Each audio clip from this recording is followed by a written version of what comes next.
भगवान बुद्ध की वाणी धम्मपद की गाथा और कथा वग्ग नंबर 4 गाथा नंबर 3 शरीर को असार जानो मरीचिक मर स्थानिक स्थिवर की कथा स्थान सातवस्ती। आइए सुनते हैं धम्मपद की यह कथा। शरीर को असार जानो मरीचिक कर्म स्थानिक स्थविर की कथा स्थान सावस्ती।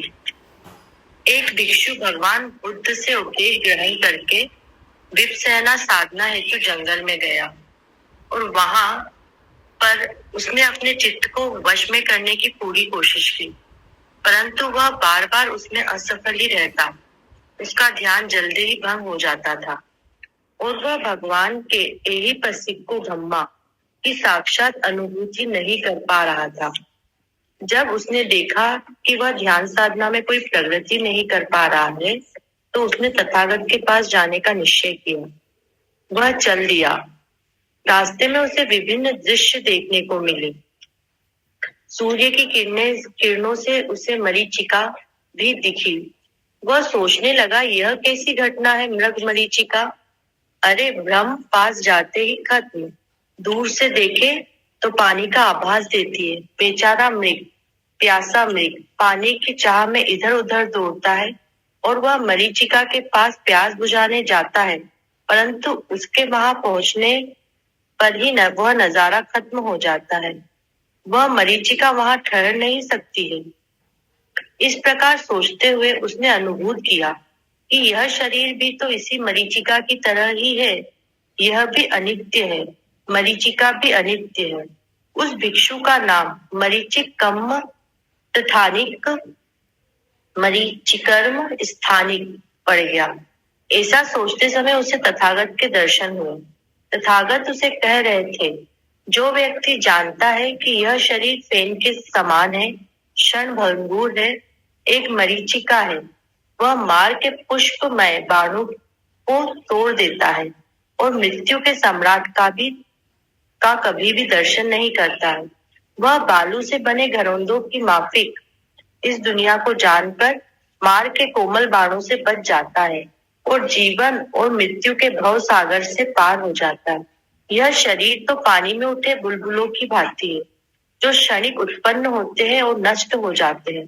भगवान ने गाथा कही, इस शरीर को फेन के समान तथा मरीचिका के समान असार अनित्य जान, मार के फंदे को तोड़कर यम की दृष्टि से परे हो जाए।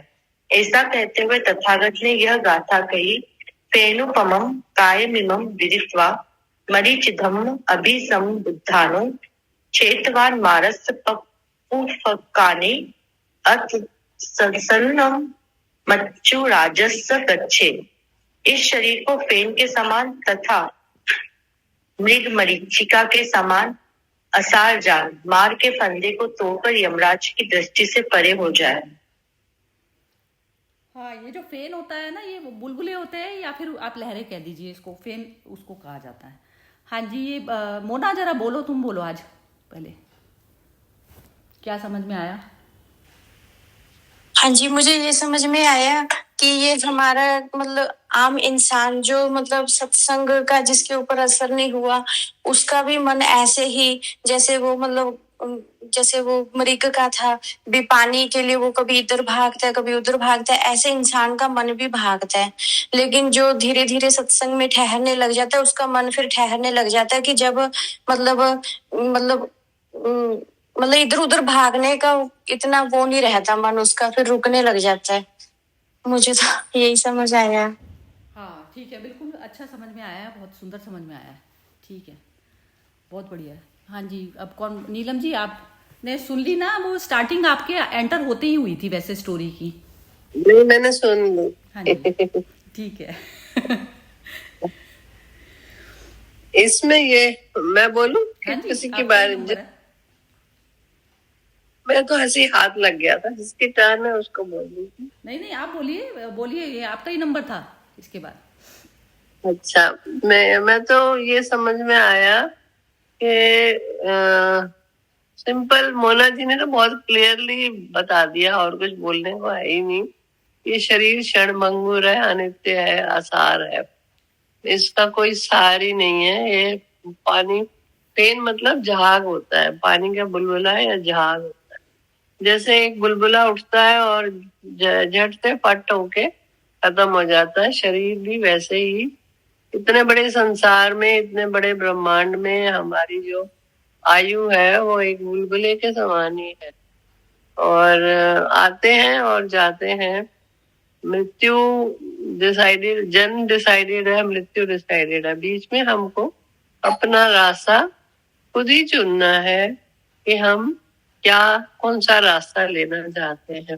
जब हमको समझ आ जाएगा कि ये जीवन और ये जो आसपास हमारे हो रहा है ये क्षण भंगुर है, और इसके आगे भी हमारे जन्म थे, इसके आगे भी जन्म होंगे और पीछे भी जन्म थे, पर हमको शुद्ध बुद्ध रास्ते पे चलना है और अपना जन्म सुधारना है। फिर हमको मृत्यु का या यमराज का भय भी नहीं होगा, क्योंकि हम जानते ही हैं कि हम कितनी बारी आए और कितनी बारी गए। इस बार भी यही होना है, तो उसमें डरने की क्या बात है। कोई डरा करने वाली बात नहीं होती। जैसे वो एक मरीचिका दिखती है, रेत होती है, पर दूर से लगता पानी है, ऐसे ही शरीर भी एक मरीचिका ही है, आएगा और चला जाएगा। और इसकी तरफ ध्यान न लगा के हमको आपकी भाषा में शून्य की तरफ, शून्य में रहना है, और सबको हर समय समता में रहना है, ना खुशी में कूदना है बहुत ज्यादा, ना दुख में बहुत डूबना है। अपना ध्यान हर समय अपने अंतरात्मा को शुद्ध करने की तरफ लगाना है। तो यही बात बोलनी है। जय श्री कृष्ण। बढ़िया, बहुत सुंदर बोला। हाँ जी, ये अनामिका जी बोलिए।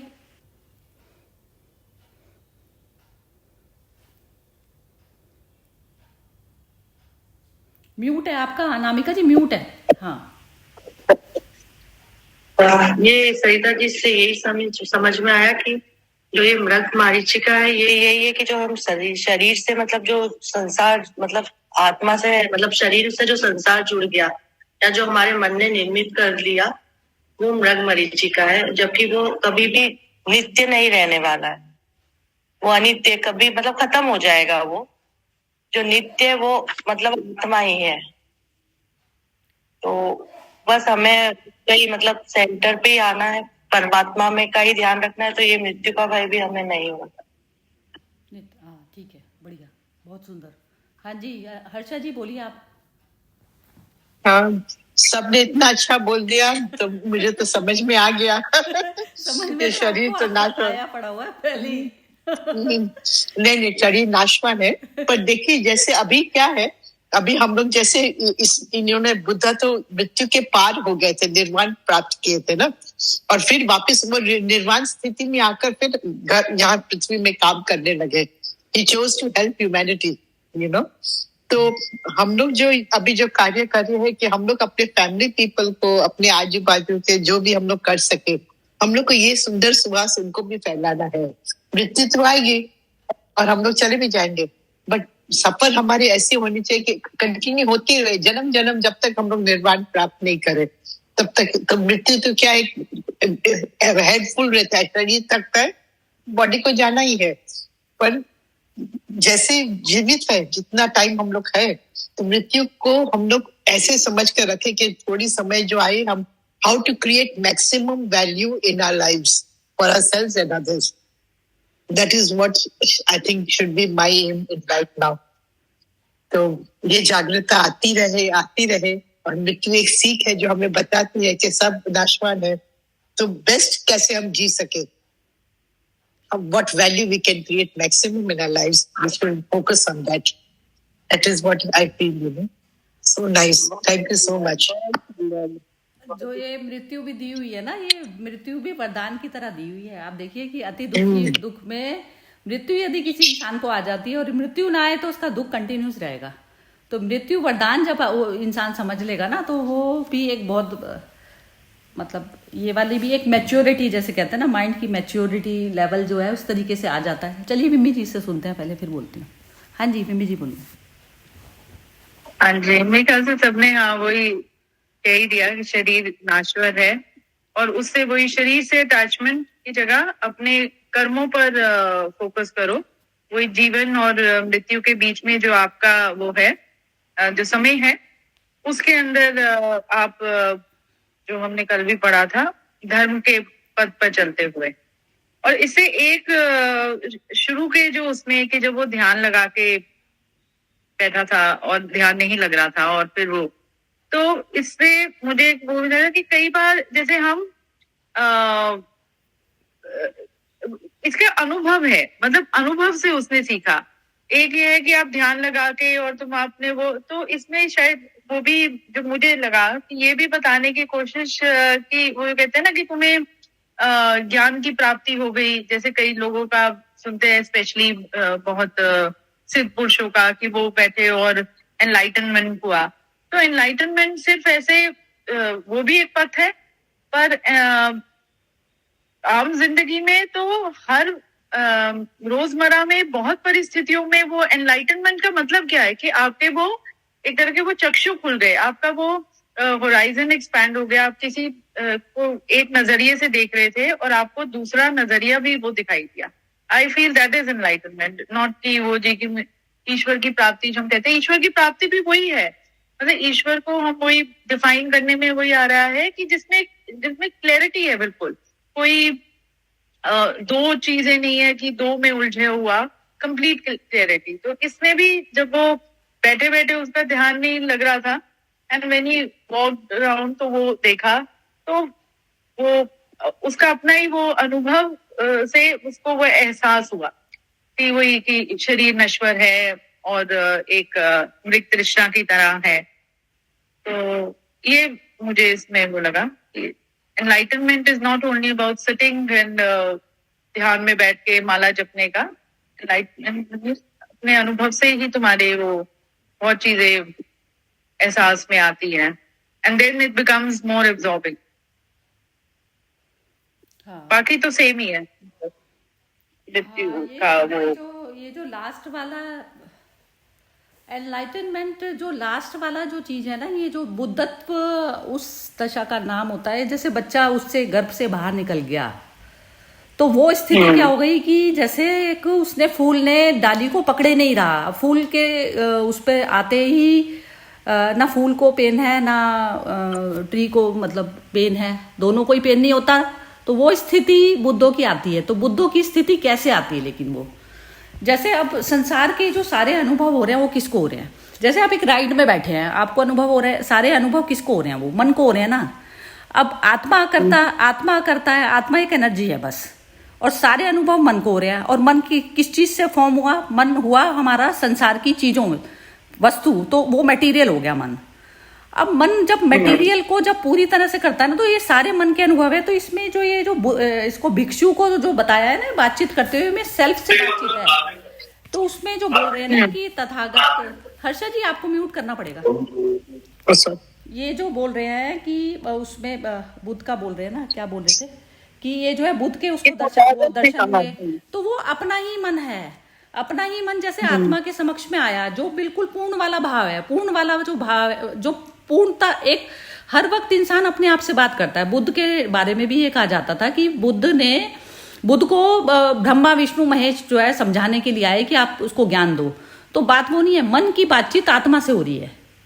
मन जो है, मन जब तक आत्मा को के उसमें, जैसे आत्मा हो गई दर्पण और वो उसके आगे खड़ा है, तो मन जब तक दिख रहा है ना, जब तक है, तो वो आत्मा में मर्ज होने के लिए उसको पूरी तरह से बॉडी भाव खत्म करना पड़ेगा ना। तो आत्मा दर्पण रह जाएगी बस, उस पे चित्र बनते रहते हैं बार बार। तो मैं जैसी हूं ना, तो वो दर्पण की तरह से वो दिखती रहती है चीज।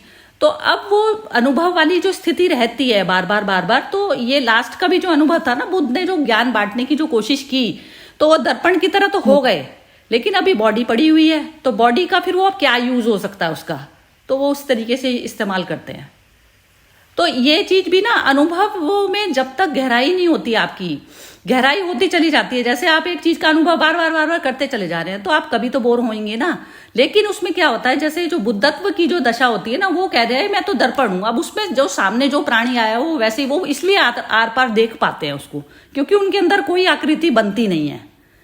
वो अपना दर्पण वाला स्वभाव नहीं छोड़ते, वो दर्पण ही रहते हैं, जो जैसा आया है उसमें वैसे ही दिखेगा। तो उसको ये चीज उसको पता चल जाती है बुद्ध को। तो वो बुद्धत्व एक वैसी है, बिल्कुल क्लीन वो है। और वो मतलब कैमरा भी नहीं है कि पिक्चर जो है कैप्चर करके रख लेगी, वो ऐसी है कि जो जैसा आएगा उसको वैसा ही दिखेगा बुद्ध। जैसे कहते हैं ना, प्रभु मूरत जैसी रही भावना जिसकी, प्रभु मूरत देखी तिन तैसी। तो वो प्रभु पे आता ही वही है मनुष्य जो इस प्रकार से देख पाता है। अब मैं संसार में भी रह रही हूँ और सब कुछ काम भी कर रही हूँ, लेकिन मेरी बुद्धत्व जो है मेरे को प्राप्त हो गई। बुद्धत्व वह अवस्था हो गई कि जो भी चीज जो घट रही है मन के लेवल पे, अब जैसे कोई भी चीज के लिए मेरा मन डरा, ऐसा नहीं है कि आप संसार में रहते हुए मैं डरेंगे नहीं। जैसे आपके आगे लाइन आ जाएगा तो आपके अंदर की मन के ऊपर क्रिया होगी, तो वो होती है, तो आप उसको नोट कर पा रहे हैं। तो वो जो साक्षी वाला जो तत्व है ना, देखने वाला, वो देखने वाला खत्म नहीं होता है। मन के तो अनुभव सबको ही चलेंगे, जब तक मृत्यु आएगी तो बुद्ध को भी चलते हैं, ऐसा नहीं होता। लेकिन मेरा मन डरा, तो वो मन डरा, बस सिर्फ मन डरा, तो ये चीज उनको आभास होता है। उस समय भी उनका साक्षी मौजूद होता है, हमारा साक्षी उसके साथ लिप्त हो जाता है। हम साक्षी वाली सिचुएशन में नहीं रहते और हम मन के साथ में एक हो जाते हैं। मैं मन के साथ एक हो गई। जब तक मैं अपना वो वाला स्वभाव नहीं प्राप्त कर लूंगी कि संसार की, जब ये डिटैचमेंट पे प्राप्त होता है, जैसे आप बॉडी भाव जब आपके अंदर धीरे धीरे खत्म होता है, आप एक सुख को भोगते भोगते दुखी आ जाते हैं। लेकिन क्या होता है, जैसे फूड की होती है ना, कि एक क्रेविंग हमारे को खाने की एक बार तो खत्म हो गई, लेकिन फिर दोबारा पैदा होती है, हमें दोबारा पैदा होती है। जब टाइम एक खत्म हो जाता है तो टाइम के साथ फिर हम भूल जाते हैं। तो ये जो इस अवस्था में रहने, और जब तक शरीर नहीं गया ना, तो बुद्ध भी वापिस आ सकते हैं। वो निर्विकल्प समाधि तब होती है जब आपकी बॉडी के लास्ट मूवमेंट तक आपको याद रहती है चीज ये। नहीं तो आप कभी भी आ सकते हैं ना। सविकल्प समाधि मतलब आपने विकल्प लेकर जो है आप उसमें आए हुए हैं। तो सविकल्प, जब तक बॉडी है तब तक सविकल्प रहेगा ही रहेगा, क्योंकि विकल्प है आपके पास। और निर्विकल्प वह होती है कि बस देख लिया सारा संसार का ड्रामा, और ये ड्रामा ही है बस। तो कितनी भी जो है भयंकर स्थिति क्यों ना आ जाए, तो वो उनका वो साक्षी वाला तत्व नहीं, वो उसमें मर्ज नहीं होता मन के साथ। मन को वो देखता रहता है बस। वो स्थिति आनी चाहिए। तो मन में बादल तो आएंगे जाएंगे, सब कुछ होगा ना, तो काले भी सब, कोई बुरी घटना हुई तो उसका दुख आएगा, बुद्धों को भी आता है दुख। लेकिन बुद्ध जो है वो संभाव होता है, ये शरीर पर आया है शरीर पे कष्ट आया है, तो ये शरीर मैक्सिमम क्या होगा, चला जाएगा बस। तो इतनी एक्सेप्टेंस भाव होता है उनके अंदर। तो ये एक्सेप्टेंस भाव जैसे जैसे हमारे को सारे, हम कहते हैं कि सामने वाला मनुष्य जो है कुछ चेंज हो जाए, जो हम चेंज भी चाह रहे हैं ना, वो चाह इसीलिए रहे हैं, हम दूसरे में चाह रहे हैं चेंज। लेकिन हम ये नहीं देख रहे कि वो अपनी प्रकृति के अकॉर्डिंग अपने आप बदलेगा ना, जब उसकी लालसा होगी। जैसे ये सेशंस की ही है, जिसको अटेंड करने की है ये, तो वो आएगा, वो अपने घर में किसी भी प्रकार का कॉम्प्रोमाइज करेगा तो वो आएगा। तो वो जब तक आप बुद्धत्व को नहीं प्राप्त करते, तो वो आपकी क्रेविंग आपकी किस चीज के लिए है, मटेरियल के लिए है, या अपने आप में बिल्कुल फ्री होने वाली अवस्था में आप जाना चाहते हैं। तो वो जो क्रेविंग होती है वो इंसान की, वो उससे कर्म कराती है ये कामना। तो कामना आपकी अध्यात्म की भी कामना हो सकती है और दूसरी भी मटेरियल वर्ल्ड की भी कामना हो सकती है। तो बस बुद्धत्व जाने का रास्ता भी ये कामना से ही होता है कि बुद्धत्व की तरफ पर जाने का आपको चाहिए, तो फिर वो आप इस तरीके की डोज जो है लेते हैं। और लेकिन वो जो हल्कापन आ जाता है, जो बुद्धत्व अवस्था में रहकर जो मनुष्य कार्य करता है, क्योंकि वो निर्भर अवस्था होती है, उसमें उसको वो कर्म करता है, लेकिन उसको कोई ना रिवार्ड चाहिए, ना उसको क्रिटिसिज्म से कुछ परेशानी होती। तो वही सिर्फ एक कर्म। जैसे अभी ये मोदी जी को भी क्रिटिसाइज करा जाए, कुछ करा जाए, और यदि वो हिल जाते हैं या फिर वो अपना कुछ सोचने लगते हैं, तो फिर वो चीज नहीं चलेगी ना। वो चीज नहीं चलेगी, आप करेंगे नहीं। आप नाम बनाने, नंबर बनाने के लिए कर रहे हैं कोई भी चीज, तो नंबर वाला जो अवस्था रहेगी तो आप सही कर्म कर ही नहीं सकते। ये अवस्था आनी चाहिए। तो बुद्धत्व, एनलाइटनमेंट उस अवस्था, एनलाइटनमेंट जीते जी तो कह ही नहीं सकते। एनलाइटनमेंट इंसान को खुद पता होती है कि मैं जो है बिल्कुल कोई भी चीज से विचलित नहीं होता। मन पे आती है और मन को मैं देखने वाला तत्व मेरा हमेशा रहता है। आत्मा का जो पर्दा वो होता है ना, वो उसको वो उसकी स्थिरता में चला जाता है। तो धीरे धीरे मन का, जैसे बच्चा है ना उछल कूद मचा रहा है, टीचर है तो वो उछल कूद नहीं मचाता ना, बैठता है। तो टीचर मौजूद होना चाहिए। तो टीचर वो साक्षी तत्व है। हाँ जी, जरा नीलम जी बोल रही हैं शायद। नीलम जी बोलिए आप। सरिता जी, आप बहुत हायर लेवल की बात कर रही हैं, क्योंकि आपने बहुत साधना करी हुई है।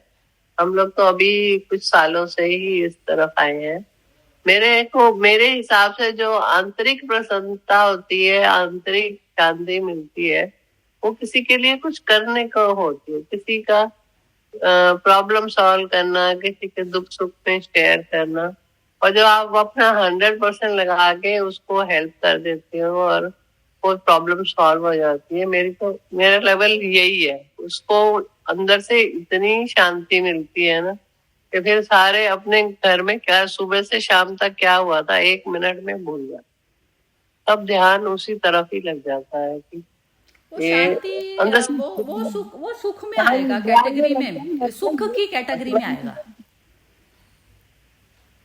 किसमें आएगा? सुख की कैटेगरी में आएगा। जैसे दुर्योधन को दूसरे की लैंड छीन के भी मजा आ रहा है, उसको भी शांति मिल रही है, दूसरों से छीन के शांति मिल रही है। तो ये प्रकृति बनी हुई है उसकी। तो प्रकृति किस चीज से बनती है? प्रकृति मेरे अपने उससे बनती है ना, स्वभाव से तो बनती है। जैसे जैसे हाँ, तो ये आपको दूसरों का करके शांति मिल रही है, किसी को दूसरों को मार के शांति मिल रही है। तो शांति वाले उसमें नहीं हुई है। शांति को कन्वर्ट होना पड़ेगा अचल शांति में। तो अचल शांति करने और नहीं करने से बियॉन्ड है। वो करना नहीं करना कुछ रह नहीं जाता उसमें, और फिर जो होता है कर्म वो सही होता है। निश्चल मन में अपने आप ही आती है वो। हाँ, वो आएगी। निश्चल मन मतलब हो गया ना, एक भी आप उसमें भी फिर कारण हो गया कि सामने कोई बहुत दीनहीन व्यक्ति मिला और उसके कारण मेरे अंदर करुणा उत्पन्न हुई, तो वो कारण मौजूद हो गया उसके अंदर। उसमें वो प्रकृति अच्छी बोली जाएगी, दैविक प्रकृति बोली जाएगी। वो प्रकृति के उसमें फील्ड में ही आ गया, पुरुष के तत्व को अभी नहीं पहुंचा। वो शरीर से रिलेटेड। हाँ, शरीर से रिलेटेड है, क्योंकि आप किसी को व्यक्ति को बहुत गरीब देख रहे हैं, कुछ वैसा देख रहे हैं, तो उसके कारण आपके अंदर करुणा उत्पन्न हो रही है। वो अच्छी प्रकृति है, लेकिन अच्छी प्रकृति में इंसान पहले दुखी होता है, खुद दुखी होता है दूसरे को देख के। ऐसी अवस्था में देख के वो दुखी होता है। हाँ जी, बोलिए। अब कौन बोलेगा? बोलिए हर्षा जी, बिम्मी जी, अनामिका जी। अच्छी प्रकृति मतलब जो आप प्रकृति की बात कर रहे हो, अच्छी प्रकृति, पर वो भी तो वो तो राम से बुद्ध सब देखा इतना, जब वो निकले अपने महल से और वो सब कुछ उन्होंने इतना देखा कि जो दुख देखा और वो दुखी हुए, तो वो उनका एक क्या करो, एक ट्रिगर पॉइंट बना आगे के उनके उस धर्म पद पर चलने का। तो वो भी तो मतलब धर्म के पद पर जो चल रहा है, पथ पर जो चल रहा है, उसके अंदर संवेदनशीलता तो होगी। मतलब चाहे उसको संवेदनशीलता नहीं होगी, वो जैसे वहां पर मन है आपका, तो संवेदनशीलता होगी, मन एक्टिवेट होगा, और तभी आप फिर अगले लेवल पर पहुंचोगे, वो चेतना के लेवल पर। तो ये ठीक बोला आपने, बिल्कुल ठीक बोला। अब जैसे आपके साथ में बहुत बुरा किया किसी ने, बहुत जबरदस्त मतलब खराब कार्य आपके साथ में कर दिया किसी ने, और वही मनुष्य आपके सामने बहुत ज्यादा परेशानी में है इस समय। तो आप अपने आप को, मतलब मैं ये नहीं कह रही कि जो है आप नहीं होंगी उस लेवल पे, आप 100% होंगी कि उसको देख के दुखी होके फिर भी आपका उसके लिए कुछ करने का मन होगा। तो बुद्ध ने ना ये नोट किया कि बाहर में शारीरिक लेवल पर जब मैंने ऐसी अवस्था देखी तो मेरे मन में दुख पैदा हुआ, तो मैं अपना दुख ही तो खत्म करूंगी ना पहले। तो मेरे दुख में बाहर का करना भी आता है, लेकिन उसमें भी फिर कारण मौजूद हो गया ना। मेरे को अंदर दुख आया, तो मैं उसको अपने दुख को खत्म करने के लिए मैं बाहर की सेवा करनी लोगों की, कि मैं तो जो है ये बाहर की जो फिजिकल जितने भी परेशानी में लोग हैं, तो उनको जो है मैं ठीक करूंगी, ये करने के लिए हो गई। लेकिन एक अवस्था ऐसी आती है ना, जो शरीर भाव से जो परे वाली जो अवस्था होती है, जो आत्मा वाली अवस्था, आत्मा कर्ता वाली कौन सी सिचुएशन होती है? आत्मा कर्ता ये होती है ना वो शरीर लेती ना उसका जन्म है ना मृत्यु है। शरीर तो मशीन है, मशीन की तरह से वो खराब भी होगी, जाएगी भी, खत्म भी होगी पूरी तरह से, ऐसा है शरीर के लेवल पर। इसका कोई एग्जाम्पल दो। जैसे ये हो गया कि जब तक आप अपने दुख को ही खत्म करने के लिए आप कर रहे हो, किसी का दुख देख के अपना दुख खत्म करने के लिए आप उसकी हेल्प कर रहे हो। हाँ। ये तो वो सांसारिक में हो ही गया। पर जो आप कह रहे हो वो उसका कोई एग्जाम्पल दो सकते? जैसे मैंने सुनने मेरे को किसी ने धक्का दे दिया और मैं गिर गई और मेरे फ्रैक्चर हो गए, और वही इंसान जो है वो दुख में आया है, तो मैं फ्रैक्चर में पड़ी हुई हूँ, और वो उसको कोई तकलीफ हो गई है तो भी मैं उसको क्योर कर रही हूँ। ऐसा भी होता है ना। देखिए आप, ऐसे वाले भी लोग हैं, ऐसा नहीं है सृष्टि यूं ही नहीं चल रही है, ऐसे वाले हैं। तो वो करुणा से करते हैं, वो करुणा उत्पन्न होती है उनके अंदर की। ये बॉडी लेवल पर है ना, फिजिकल लेवल पर तो अब वो कोई मूढ़मती था, और वो था कि वो कुछ उसको परेशानी थी हमसे, या कोई चीज़ में उसके एसिड बन रहा था, तो जैसे ईसा मसीह कोई सूली चढ़ाई तो उनके लिए भी उन्होंने माफ़ी मांगी। वैसे तो माफ़ी मांगने वाला भी कुछ नहीं है, क्योंकि मेरे कर्मिक अकाउंट से ही मेरे सामने इस तरीके की स्थिति उत्पन्न हुई है। उस जो लास्ट में ये आनी चाहिए, मतलब जैसे मेरे साथ में कोई बहुत बुरा करता ही चला जा रहा है कंटिन्यूसली, तो भी देवदत्त थे ना, जैसे उनके उसमें देवदत्त थे, जो उनके वो थे जो राजा बनना चाहते थे, लेकिन बुद्ध का जो है वो था राजा बनने का, तो वो उस सबसे ज्यादा ईर्ष्या देवदत्त को थी उनसे। तो ऐसा नहीं है, देवदत्त का भी बुद्धत्व में उनके हाथ रहा, क्योंकि यदि वो इतनी बदतमीजी उनके साथ ना करता तो वो बुद्धत्व की तरफ पर शायद ना जाते। तो इस प्रकार से जो हमारे साथ बुरा कर रहा है, तो हम उसको भी जब वैसी दृष्टि से देखने लग जाते हैं कि ये भी मेरी सीढ़ी बना, नहीं तो मैं तो बिल्कुल नीचे ही बैठी थी, तो ये अवस्था आ जानी चाहिए। तो उसमें क्या होता है कि आप दूसरे का दुख को जो बुद्ध कर पाते हैं किसी दूसरे का इलाज, तो वो तो एक संसारिक मनुष्य में तो माइंड चलने लग जाता है ना, वो प्रॉफिट लॉस देखने लग जाएगा। बुद्धत्व जितना समर्पित होकर अपना सब कुछ लगा देंगे, बुद्धत्व मतलब वो अवस्था हो गई जैसे मेरे पास में कोई दुखी व्यक्ति आया, और मैं भी बहुत बिल्कुल ही मेरे पास में भी बहुत ही कम है, तो फिर मैं जो है उसको फिर भी मैं सोचूंगी कि नहीं, मेरा अभी तो हो गया ना काम, तो इसको ज़्यादा ज़रूरत है तो मैं उसको दे दूंगी। तो ये वाला भी भाव तब उत्पन्न आ जाता है। तो ऐसी होती है, और उसमें भी मानसिक अवस्था नहीं उसकी खोती। उसमें ये नहीं कि उसने अपना सारा लूटा पिटा दिया, वो कहता है कि इतनी नीड थी, उसने उतना नीडफुल उसके लिए कर दिया बस, फिर उसके माइंड में कोई विचार नहीं बन रहा किसी भी तरीके का। तो विचार शून्य अवस्था को हर मनुष्य प्राप्त होना चाहता है, लेकिन वो अब कैसे प्रोसीजर से जा रहा है। तो धीरे धीरे जैसे अग्नि, ये संसार रूपी जो अग्नि है ना, तो इसमें भट्टी में बन बन के ना, तो प्योर सोना की तरह से बने। तो सोना जो है बुद्धत्व है, सोने में कोई खोट नहीं। तो खोट वाली अवस्था हमारी आनी चाहिए। तो उसमें मेरा करके भी विचार नहीं बनना चाहिए, बिना करे भी विचार नहीं बनना चाहिए। मैं नहीं कर पाई, मैं सक्षम थी, मैं नहीं कर पाई, किसी को मैं हेल्प नहीं कर पाई, तो मैं सक्षम हूं, मेरे पास है ही नहीं उतना कि मैं 2 रुपए भी किसी को दे दूं, तो वो नहीं कर पाई, तो उसमें भी मेरा विचार नहीं बनना चाहिए। ये मतलब है, विचार शून्य अवस्था में रहते हैं वो बुद्ध लोग। तो ये क्लैरिटी भी धीरे धीरे आप जैसे आप उसमें आप जी रहे हैं, तो जैसे आप सबकी कमेंट्स में एक वजन आ गया ना, तो ऐसे वजन आ जाता है हमारी पर्सनालिटी में। पर्सनालिटी मतलब जो बाहर की जो पर्सनालिटी हो, कोई बोल रहा है नहीं बोल रहा, तो पहले तो हम खुद डिजीज में आ जाते हैं कि क्रिटिसिज्म को हैंडल ही नहीं कर पाते। मेरा अच्छा, बहुत अच्छा मैं कर रही हूँ, उसके बाद में भी मेरे को क्रिटिसिज्म मिल गया, तो फिर मैं उसमें परेशान हो जाऊंगी कि नहीं, मैं तो अच्छा कर रही थी। तो पहले तो अच्छा वाला हार्मोन मेरे अंदर बना हुआ है, तो मैं अपनी पोजीशन पे नहीं हूँ ना, टिकी हुई नहीं हूँ, सीन में दृश्य में उलझ रही हूँ ना। तो ये चीज है, ऐसा होता है ना। तो ये चीज है ना, बार बार अपनी टेस्ट करनी पड़ती है। जैसे कोई कुछ कह रहा है, अब पहले अपने घर, वैसे भी जो 8-10 बंदे जो घर के होते हैं ना, उनके साथ में ये टेस्टिंग होता है हमारा, कि उसमें हम कितना जो है उसमें चले गए। एक तो होता है ना, एक तो इम्यून हो गए आप, इम्यून नहीं, जागृत होना है हमें। एक तो इम्यून हो जाता है मार मार के, हमें मार की आदत ही पड़ गई, ऐसा नहीं। वो भी होना चाहिए कि मार भी रहा है इंसान, और आपके पास में ताकत के अकॉर्डिंग आप उसको जवाब भी दे रहे हैं, वो समवस्था होती है। ऐसा नहीं है कि आपने एक्सक्यूज कर दिया, एक्सक्यूज नहीं। जो घर के बंदे हैं उन्हीं में बुद्धत्व अपना फैलाने की भी कोशिश होती है उसकी, क्योंकि ये जो मेरे जो जुड़े जो जीव हैं, वो भी बुद्धत्व को उपलब्ध हो, ये बुद्ध की भावना होती है हमेशा। वो हमेशा करेक्ट पे जाता है, वो ये नहीं चाहता कि रिश्ते मेरे खराब होंगे नहीं होंगे, ये चीज पे नहीं जाता। वो कहता है कि ये भी जिस अवस्था में मैं आ गया हूं, तो ये अवस्था इनको भी प्राप्त हो, तो वो उस पे जाता है, वो अच्छे बुरे का नहीं देखता। तो ये भी आना चाहिए जरूर, क्योंकि हम उनमें उलझे हुए ना, फॉर्मेलिटी वाले रिलेशन हम निभाते रहते हैं। वो होता है इम्यून हो जाते हैं आपस में, एक दूसरे की चीजों को इम्यून नहीं होना है, एक दूसरे को करेक्ट तो करोगे ही ना। तो वो अवस्था एक्चुअली क्या होता है, जैसे मेरे को भी अब उसके बाद समझ आई है ज्यादा, तो ये बच्चा जैसे एक जो आउटसाइडर जो आता है घर में, तो उसके साथ में एक तो हस्बैंड है, एक बच्चे हैं, तो उनमें तो आप करते रहते हैं एडजस्ट, लेकिन एक आउटसाइडर के साथ में रहकर और फिर आपके अंदर जो है कोई भी किसी भी तरीके का विचार ना बने, तो विचार ना बने, तो विचार नहीं बनने के लिए जो आप कर्म करेंगे तो वो कर्म आपका सही होता है, फिर सही, तो वो सही कर्म में फिर बोलना भी पड़ेगा किसी को, आपको चुप भी रहना पड़ेगा, ऐसा करना पड़ता है। फिर उसमें भी दूसरे की मंशा देखी जाती है कि वो कितनी मेरी बात को ले रहा है।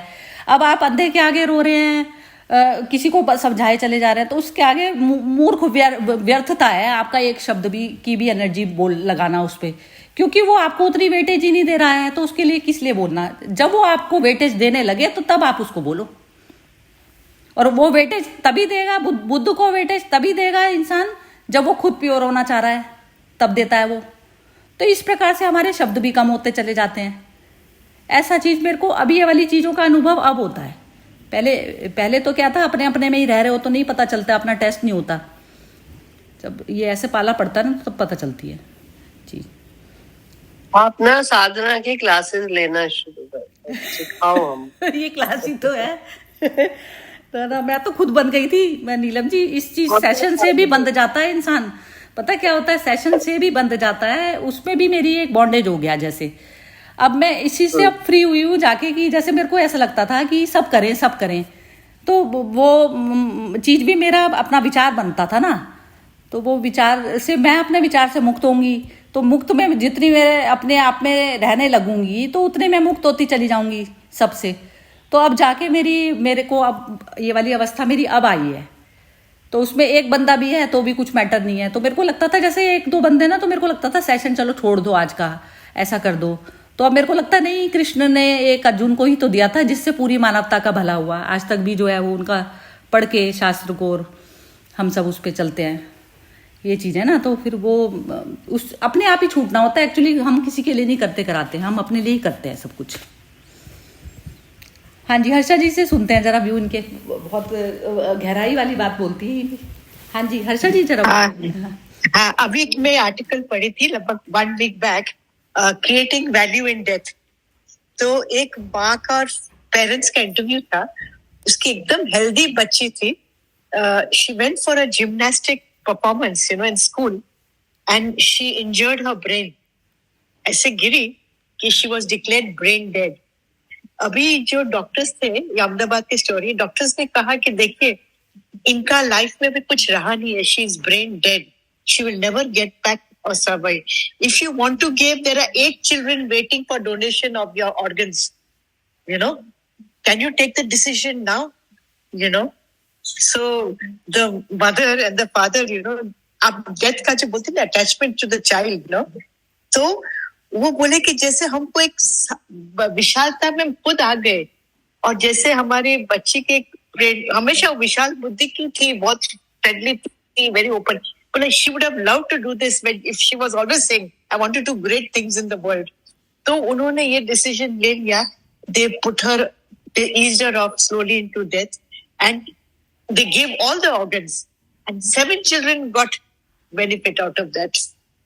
And she said that death taught me that you can always create value. तभी मैंने ये बात मुझे स्ट्राइक हुआ कि ये जो निष्काम भाव से उन्होंने डिसीजन ली और दूसरे के कल्याण का, क्योंकि करुणा भी आ गई, पर एक बोले कि ये बच्चे नहीं तो वो भी बच्चे लोग को नया जीवन दान, तो किसको हार्ट मिला, किसको लिवर मिला, किसको किडनी मिला, किसको लेग्स मिले, full body was used, she was had a very healthy body. तो ये जो होता है ना, ये तो मुझे ऐसा ही लगता है कि इतना ज्ञानी डिसीजन भी लेना वो आंतरिक एक स्वभाव से भी हो जाती है। एंड विशालता ऑफ पेरेंट्स ऑल्सो, ऐसी विशालता पर मैं भी नमन करती हूँ, that it is something very brave and very learning to learn from this, तो बहुत मुझे अच्छा लगा। यही बुद्ध की भी बहुत सारी स्टोरीज ऐसी कि कोई किसी को, जैसे कोई पशु को काटने जा रहा है तो वो बुद्ध के लिए भी ऐसे ही था कि वो कहते थे मेरा इतने जितना भी आपको मीट चाहिए तो वो उतना मेरा ले लो शरीर का। तो इस प्रकार से उनकी भी बहुत सारी स्टोरी, वही बुद्धत्व वाली अवस्था ही होगी। उस लेडी की भी बुद्धत्व वाली ही अवस्था होगी, तभी आदमी डिसाइड कर पाता है ये वाली चीज। माँ बाप दोनों की नो हाँ बिल्कुल दोनों की वो दोनों इकट्ठे की वाला नो एक जैसा होता है ना। तो ये बिम्मी जी बार बार बोलती है ना, तो मेरे को इनकी बात बड़ी पसंद आती है। ये हमेशा कहती है जैसे हस्बैंड वाइफ दोनों एक ही उसमें चल रहे हैं, तो वो भी एक एडवांटेज होता है। लेकिन ये बहुत भी- सुंदर यस हाँ, वो दोनों एक ही। Yes. आपके घर में भी ऐसे ही रहा ना, और जैसे मदर फादर भी Yes. ऐसे ही थे। हाँ जी। मदर फादर थे बहुत हाँ, या ऐसे यस ही यस चला। तो वो एक जैसी ट्यूनिंग हो जाती है तो उसकी तो बात ही अलग होती है। खैर, लेकिन नहीं भी मिला तो भी Yes. संसारिक में जब हम ऐसा करके Yes. सोचने लगते हैं ना कि सबकी एक सेल्फ की यात्रा है, तो उसमें कोई संगी साथी नहीं किसी का, तो वो उतना भी फिर वो Yes. हमारे को निकलना ही पड़ता है उस भय से भी। यस बिल्कुल। हाँ जी, ये बिम्मी जी, नीलम जी कुछ बोलना चाहते हो तो? मेरे ख्याल से नहीं, समझ नहीं, बहुत ही सुंदर, मतलब ये वही वैल्यू इन डेप्थ, बहुत सुंदर। बहुत ही बढ़िया। मैंने भी हाँ ये पढ़ा था, न्यूज़पेपर में भी आया था शायद। तो कितना मतलब वो इतना करना और इतना मतलब वही अपने बच्चे को इस तरह से होते देखना, ये बहुत बड़ा डिसीजन है। और बस हाँ चलो ठीक है, नहीं बहुत ही सुंदर है, बहुत ही बढ़िया डिस्कशन रहता है। चलिए, अब गहराई बढ़ती जा रही है। एक्चुअली सबके बोलने में ना जबरदस्त गहराई आती जा रही है, लेकिन अब बुद्धत्व जब तक नहीं आता ना, तो तब तक ये जो 15 मिनट 2 मिनट चाहे आप किसी भी उससे जुड़ें, बात वो नहीं है कि सही, लेकिन ये है कि अपने पूरा दिन की एक्टिविटीज में जो है नोट करना चाहिए कि हम कितना अभी भी हिलते हैं। भारी सिचुएशंस कुछ भी ऊपर नीचे होती है तो अभी भी हमारा वो जो पॉइंट है, और हिल रहा है मन, हिल रहा है, कोई मैटर नहीं है, लेकिन मन के साथ होके साक्षी तत्व मेरा कब खत्म हो गया, तो ये चीज हम भूल जाते हैं, बार बार अपने आप को भूल जाते हैं ना, तो वो भूल नहीं पड़नी चाहिए। साक्षी हमेशा मौजूद होना चाहिए। टीचर, बच्चा हिल रहा है, कोई मैटर नहीं है, बच्चे को तो हिलेगा ही, वो बच्चा है जब तक मन मतलब। और मार जो इसमें बोल रहे हैं ना, बुद्ध की सारी स्टोरीज में जो